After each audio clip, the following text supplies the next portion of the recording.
Salam uşaqlar. Salam. Əyləşin. Fatməni görənlər səfər görənlər. Səfərin kimlərdir? Ağazadə Həsən, Salayev Ünisi, Güzel Rəsullu Ünisi. Tamam, çox sağ ol. Əyləşin. Uşaqlar, sizinlə bu günlərin birinci hissə kitabının mövzularına aid olan suallarla birinci hissə kitabımızı yekunlaşdırmış oluruq. Və sıra-sıra hər birinizə yaxınlaşacağım. 2 mərhələ ilə dərsimizi davam eləmiş olacaq. Bir hissədən. Başlayaq burada birinci sıramızdan. Buyurun.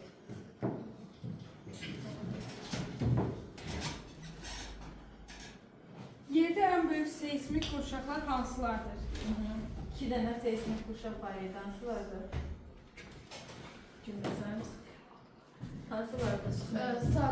Sakit Okyan Orta Halqası, Abdinoy Qurşaq. Aferin.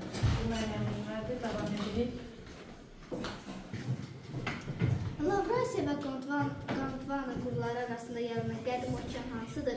Müəllim, qədim okean... Lavrasiyanın Gondvana arasında olandan gelir. Müəllim, Tibet... Mən Finland, düzdür. Ev yok, kaybol oluyor. Ben azından Finland dediğinde bildik ki bilirsən. Palçıq vulkanlarına həm də nə ad verilir? Psevdovulkanlar. Doğrudur. Və yaxud? Yalaçı vulkan. Aferin. Şimali Amerikanın ən hündür zirvəsi nədir? Şimali Amerikanın ən hündür zirvəsi. Bilmədin. 2 dənə adı var idi. Denari, bir də Makini, Şimali Amerika'da. Göl zəlzələsi nə zaman və neçə balıq üçün yaranmışdır? 1902-ci il. Yox, o Şamaxı zəlzələsi, Göygöl zəlzələsi deyil. 1962-ci il. Yox. Neçənci idi? 1939-cu ildə baş vermişdik Göygöl zəlzələsi. Birinci sıramızdan cəmi 2 dənə düzümüz var. Deməli, birinci sıramızın birinci mərhələsindən 2 şagirdimiz 2 bal qazandırmış oldu. İkinci sıramızla devam edirik. Buyur.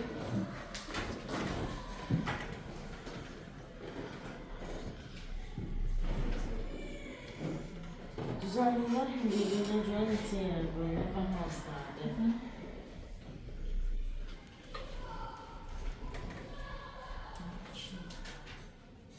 Üç yerə bölünür. Hansılar idi? Mən orta, Yox, o dağlı yaylar yüksəklik. Düzdür. Ben bilmədim. Şuşa neçənci ildə azad oldu? Şuşa neçənci ildə azad olunur? 2000 Hayır. 2007. Not nədir? Köşəçi Pardon, kəndisində deyil. pardon. Suda yoxsa quruda?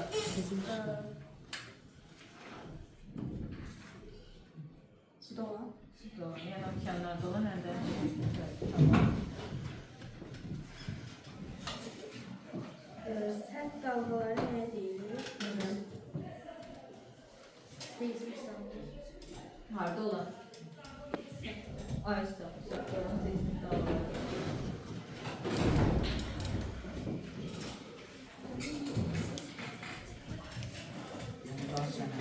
Senizden nedir? Dinlemezsin.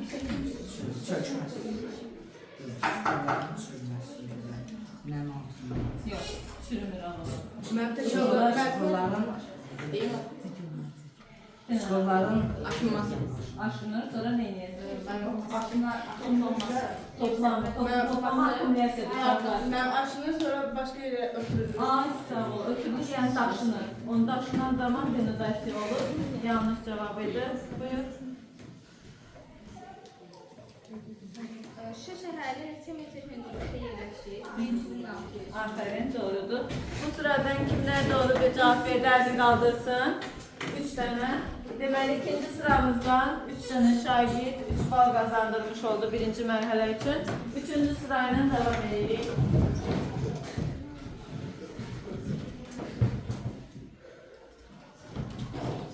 Şahid dağlar nəyə deyilir?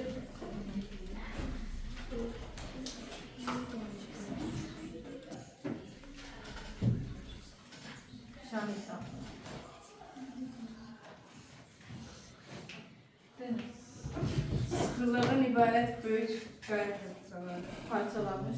Saçlı parçalanmış. Açılmış qaya parçaları. Gölcük neçə metrin düzlükdə yerləşir?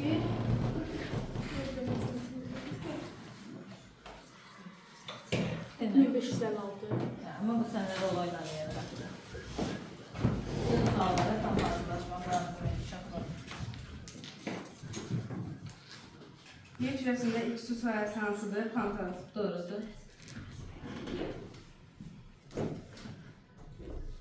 Avropa, Asiya və həmçinin Avropa qitəsini adlanır. Avropa, Asiya, bir də Afrika qitəsi bir yerdə necə adlanırlar onlar? Necə adlanırlar? Afrika.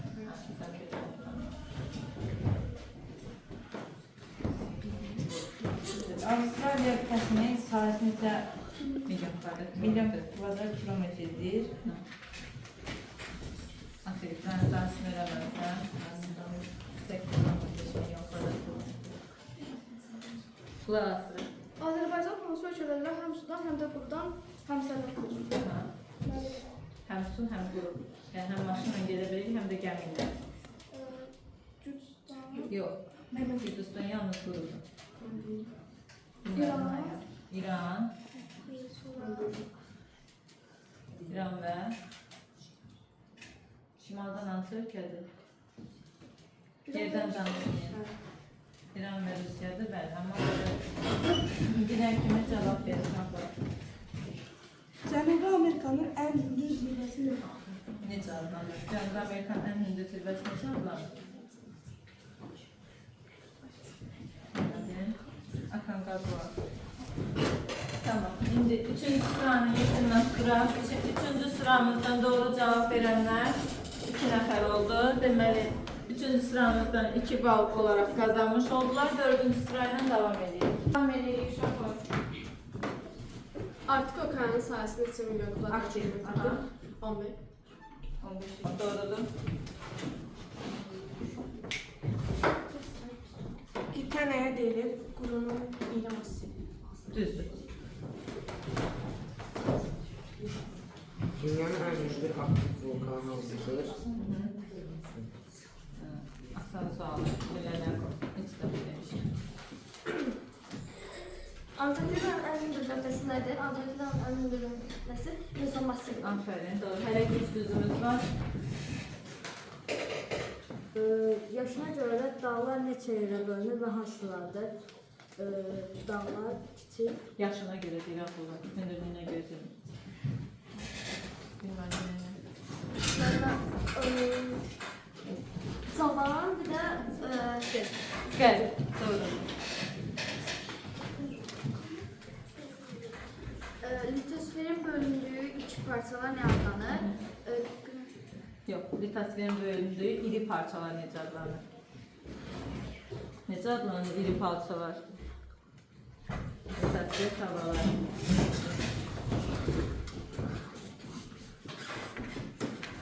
Azərbaycanın sahəsini tek kvadrat kilometr. 8600 kvadrat kilometr. Dördüncü sıradan doğru cevap verenler elinizi kaldırın. 4 tane doğrumuz var dördüncü sıradan. Birinci mərhələ için 4 puan kazanmış oldular. İkinci mərhələ için doğru cevap veren şagirdlerle yolumuzu devam edirik.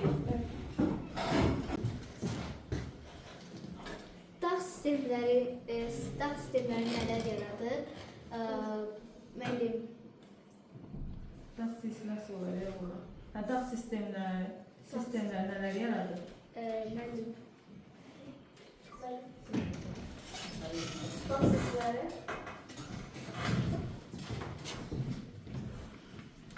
Toxoku zəlzələsi nə zaman və neçə bal gücündə yaranır?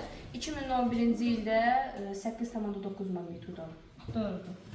İkinci deməli, birinci sıradan ikinci mərhələyə bir nəfər bal kazandırmış oldu. İkinci sıradan doğru cevap verenlerden devam edeyim. Hündür dağlar neçə metrdir? 2500 metrdən çox. Doğrudur. Qatılcıq zirvəsi adı yerləşir və hündürlüyü neçə Metrdir. metrdir? Hı hı. Bilmədim.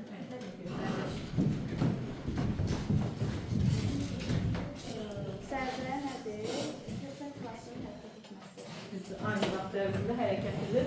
Uşaqlar ikinci sıradan 2 nəfər bal qazandırmış oldu.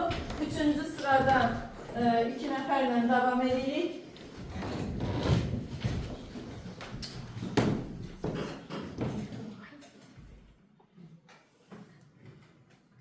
Relief formaları hansılardır? 5 dənə öyrətmişdim o. Hə, planetar, makro, mego, mezo, mikrograf. Bir də planetar. Planetar, mega, makro, mezo, mego. Mikro. Evet. Gözlem dalının hündürlüğü nə qədərdir?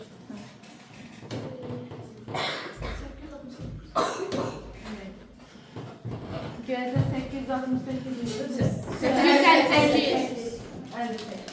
Uşaqlar, üçüncü sıradan yalnız bir cevabımız doğru olmuş oldu. Bir bal kazandırmış oldular. Dördüncü sırayla yolumuzu devam edirik.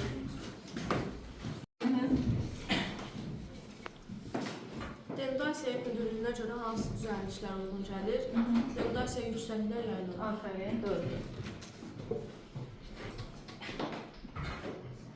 Kilimancaro'nun hündürlüyü neçə metrdir?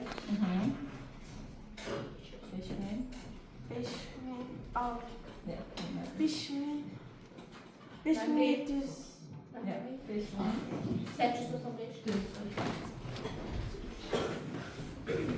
Nisbi hündürlük nədir? Nisbi hündürlük bir nöqtədən digər nöqtəyə nisbətən Doğru. Düzümüz var artık. Maana ki yukarıda da değilmişiz. Namaki Yansa'da da yerleşir. Yok. Uşaqlar, Namaki Yansa'da da yerleşir. Hava adasında, doğrudur. Dördüncü sıradan neçə nəfər doğru cevap vermiş oldu? 2 nəfər. 2 nəfər doğru cevap verdik ve 2 bal kazanmış oldular. Ben son olarak dersimizi yekunlaştıraq. Birinci sıramız 3 bal kazandı. İkinci sıramız 5 bal kazandı. Üçüncü sıramızda 3 bal kazandı. Dördüncü sıramız 6 bal kazanmakla liderliğini saxlamış oldu. Təbrik edirik. Dördüncü sıramızı daha çok okuyanlar onlar idi.